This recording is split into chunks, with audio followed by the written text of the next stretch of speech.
Ladies and gentlemen, welcome aboard. I'm TCaptainX. As someone who's hit iridescent every single season of Rebirth Ranked, I'm going to be walking you guys through 9 key mistakes that most players are making, and that is preventing you from ranking up. We're going to be breaking down a ranked game that at the time we were Crimson 2, and we even had to fight a cheater who was walling and aimbotting during this game.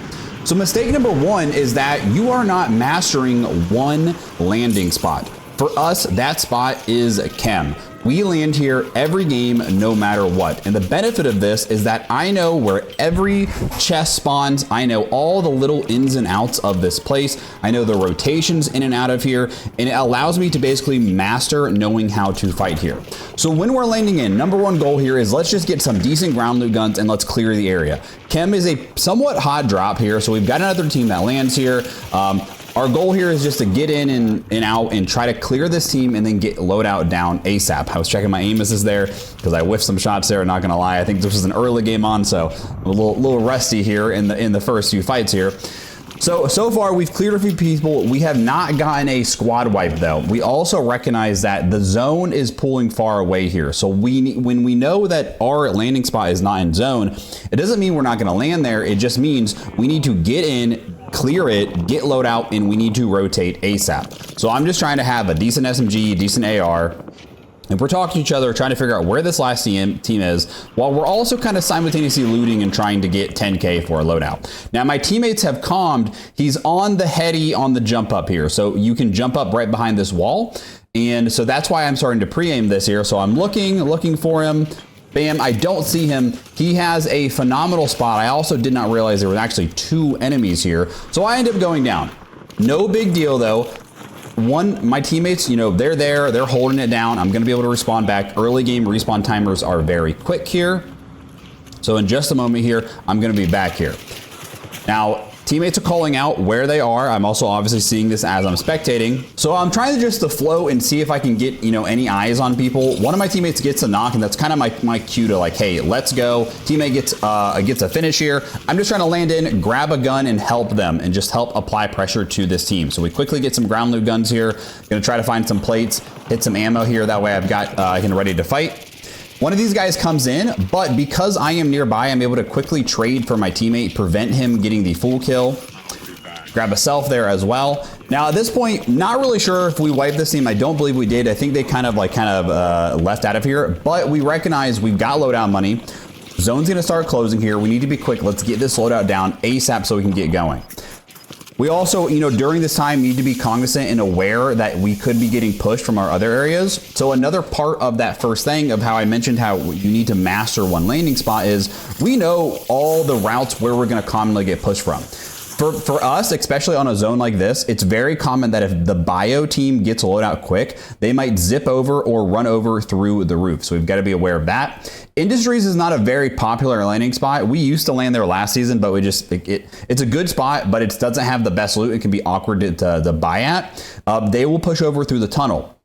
So and then Harbor will also sometimes push you as well. With this zone though, we know Harbor is unlikely going to push us, and our biggest threats are bio or industries rotating over from this direction to push us. But with this zone, we are gonna get up in this is gonna be mistake number 2, and that's you don't know what your ideal first rotation is.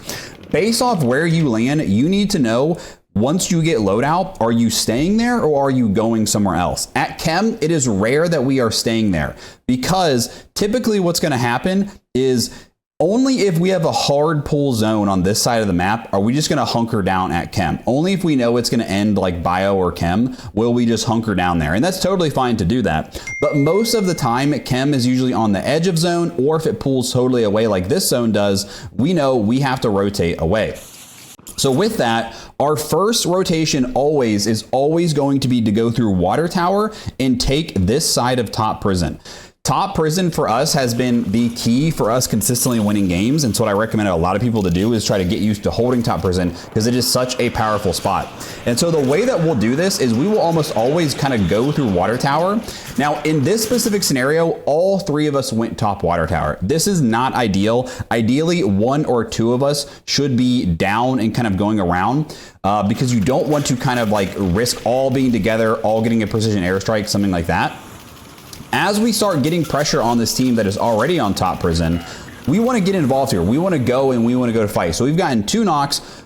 So I'm going. My goal is to get up in here and see if I can apply pressure here to this team while my other teammates are looking over me from water tower here. So I'm going to try to go up and take the side jump up. I'm going to catch a random kill here of a guy trying to land back in. When I get up here, I realize that there's a guy right there and I'm just like, nope, this is a bad fight. Now I'm able to survive this fall, by the way, because I'm using Mountaineer. Definitely think that is a worthwhile thing to use. Now at this point, our first rotation did not go well because our first rotation plan is to take top prison roof. We recognized that there was already a team there. We were able to get some knocks, but it wasn't clean enough that we were able to go and take top prison, because ideally that's what we want to do, is rotate through top prison and hold it. So when you always land at the same spot, the benefit is you end up kind of learning what is your like option 2 and option 3 rotation. So option 2 is we go just through the middle of prison here. We go through low prison here. And while I'm doing that, I'm going to catch some enemies here, going to get a knock here early. We're kind of a little bit split up here. Things are a little bit crazy. It ends up being a little bit of a hectic rotation because of how hard zone pulled. It's rare that it pulls this. And we're all kind of getting together here. So Canadizi's rotating late through zone. Avid is kind of just to my right. We're trying to kind of get back together here and get situated. Now I had a UAV pop over here. Get a very questionable pre-fire from this guy. So that guy kind of comes around the corner pre-firing me here.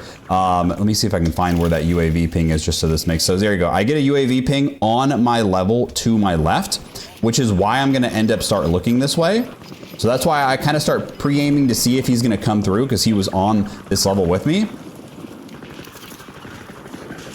So come down here looking to see, hear some audio. So I slide out and he's going to come right here and he's going to instantly come around that corner and pre-fire me, right? Little bit suspicious. So at this point, I'm kind of, Canadizi is by me. I think Avid is a little bit farther away from me. And I'm going to try to take this fight here. So he's shooting at Canadizi. Now he's going to just, again, kind of pre-fire me. I love soft aim. Interesting name here. Let's watch the kill cam here. He's going to come around, instantly pre-aim on, I believe this was my teammate Canadizi, actually, if I remember correctly. He doesn't quite kill him. And then he instantly looks up to me, pre-fires, kills me. So this is the cheater. If you didn't think that was that obvious, it's even more obvious later in the game when he pre-fires us again. But thankfully what ended up happening is because I was able to at least crack his armor, Canadizi was able to come in and finish him. So he's calling out to me and he's saying, hey, your loot's safe, you can come get it. Now, the third point, or the third mistake I want to point out here, is that a huge part of ranked Warzone, especially Rebirth, is having a great anchor. So having a teammate who can just stay alive and not go down. For us, Avid, our yellow teammate, he is the one who is going to always play anchor. And what that means is he's always going to try to sit back a little bit more. He's going to be less aggressive. He's just going to be try to always be there kind of like providing support more from long range, and always try to avoid dying and avoid going down. Because as long as somebody's up, we can keep respawning and we can stay alive, and we can avoid those early wipes where we lose a ton of SR. Now, one point I want to take right here is mistake number 4, and this kind of carries on through a lot of different things here, is do not take unnecessary fights here. So I'm trying to shoot this guy that was in the tower building here. I see him through the window here. You know, I'm trying to just get some peeky shot, or you know, I'm not able to get this kill, right? In pubs, most of you guys would have jumped and sent it and jumped and took this fight, right? This is an unnecessary fight. What you're gonna see, especially it's even more evident later in the game, is how many kills that I get that are just kind of like free kills where we're just happening to kill people that are landing back in, people that are trying to regain, and that is, there's so much safer kills. It's very rare that I am taking fights with my SMG unless I absolutely have to.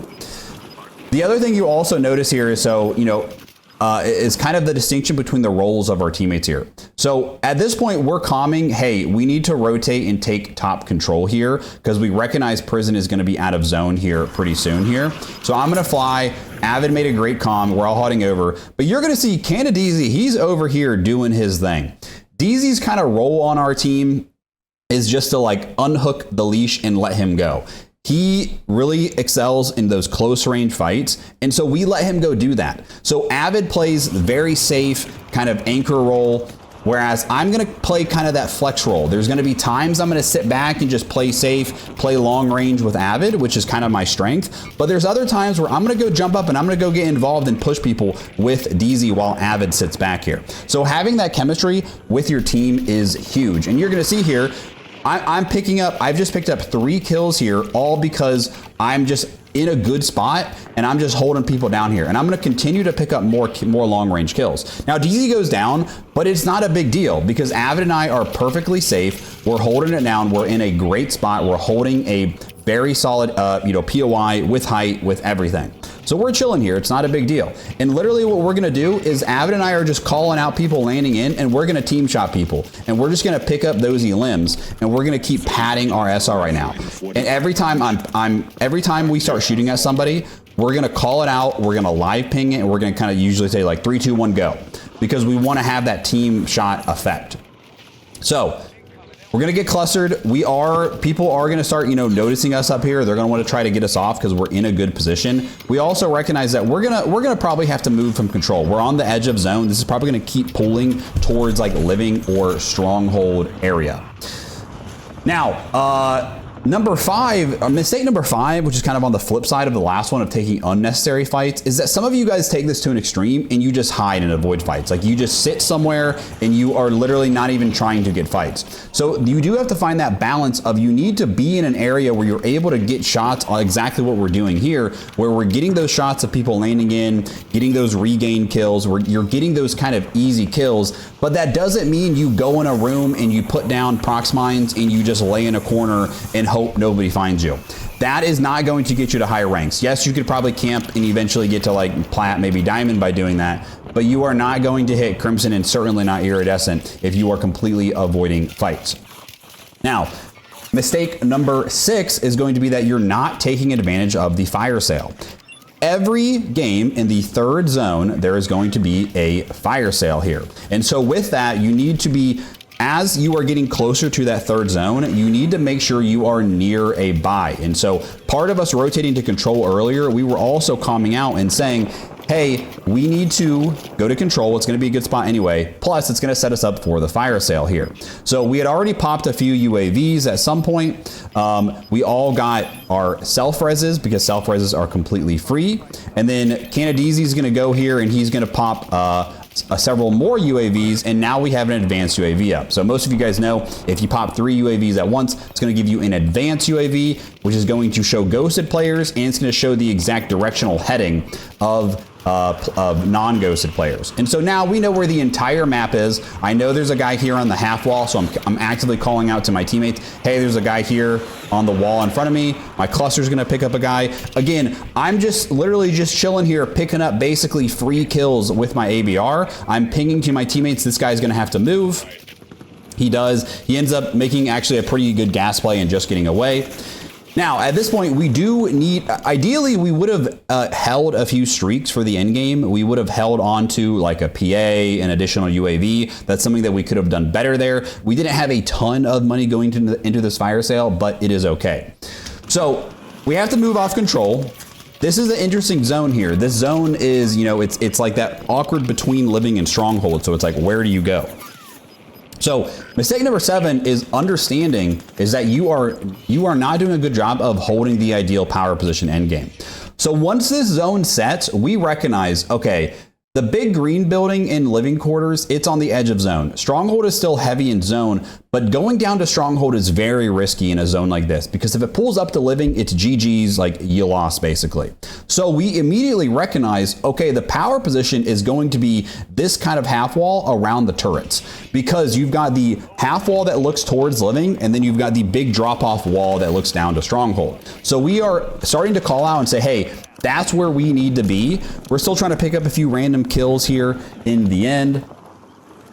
We've got some people out in the water that we know are out here because of that advanced UAV that is now expired. And we're trying to get some of these kills. Shooting in the water, it's very frustrating, very inconsistent. Eventually we get to the point where we're like, all right, we're wasting our time. Let's go. We need to go hold what is going to be the power position here.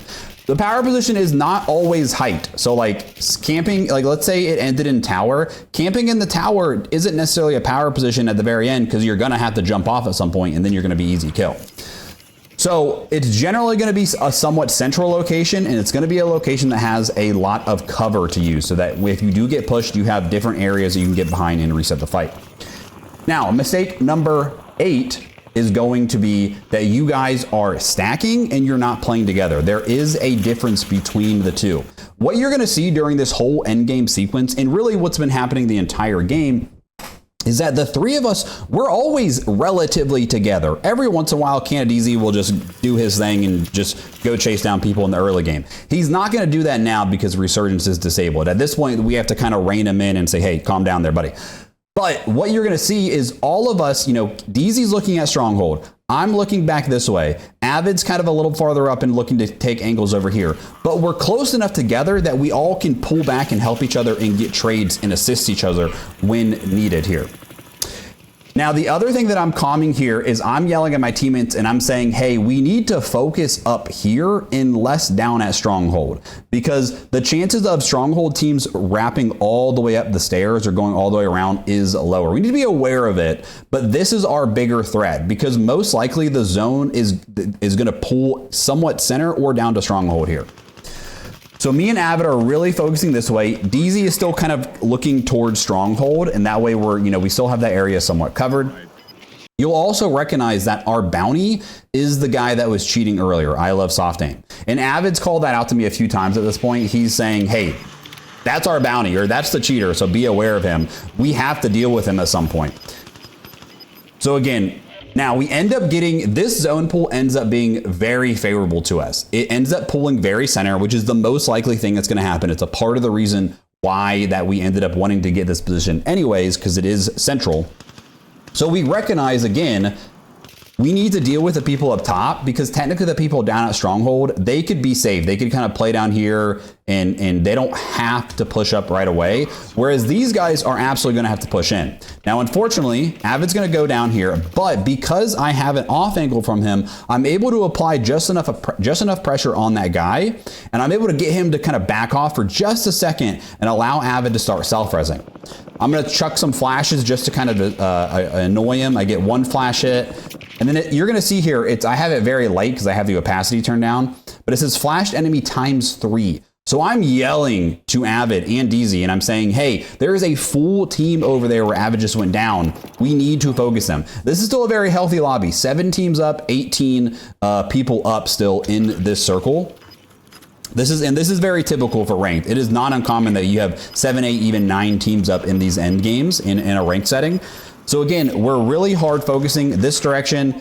DZ's gonna pick up a knock. But again, notice how we're together, but we're not like all 3 sitting here. All 3 of us are looking this way, but we're all in slightly different areas. So now we recognize zone is moving and that things are about to go down. We still have to deal with this cheater that we ran into from earlier.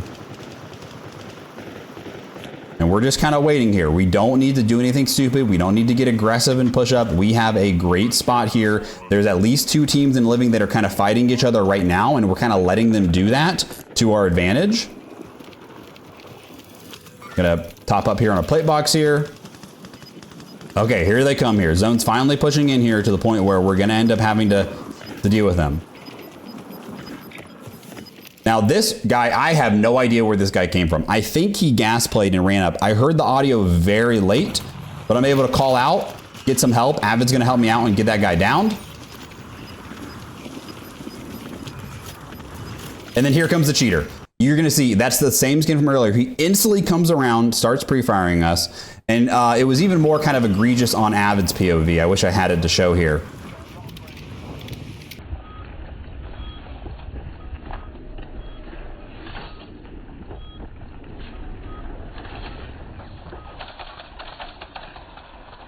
So again, I recognize that we're kind of both on this same spot and I'm like, ooh, we need to spread out if we're gonna deal with this cheater. So I'm gonna toss my muni. I didn't really need to do that. I kind of messed up there. I'm gonna try to loop around. Now, Avid's gonna yell, that's the cheater, that's the cheater. He just went down to the cheater.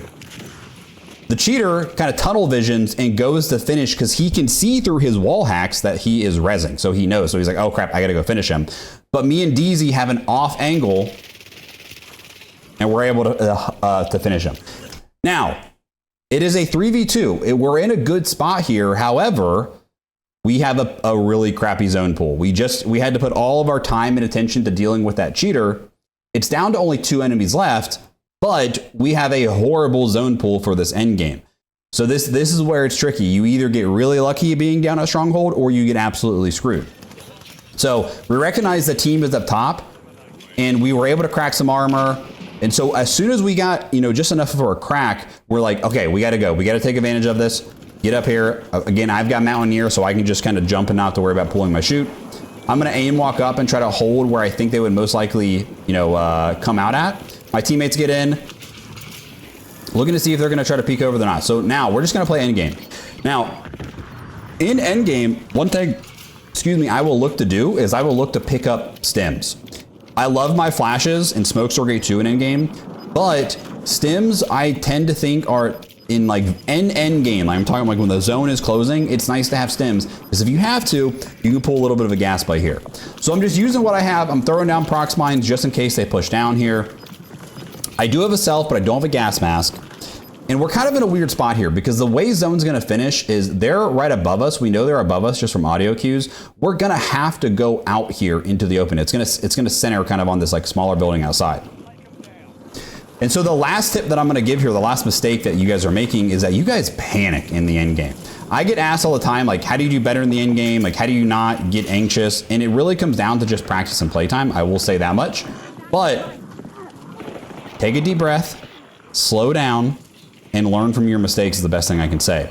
I'm gonna try to get height and try to get pressure on these guys, but they have cover. And then unfortunately, I had no idea they had a prox mine. If that prox mine's not there, I actually think I have a good chance that DZ and I are able to at least get one knock and then maybe kind of push up and finish the other one. Unfortunately, that prox mine goes down. That allows them to both focus on DZ and DZ goes down.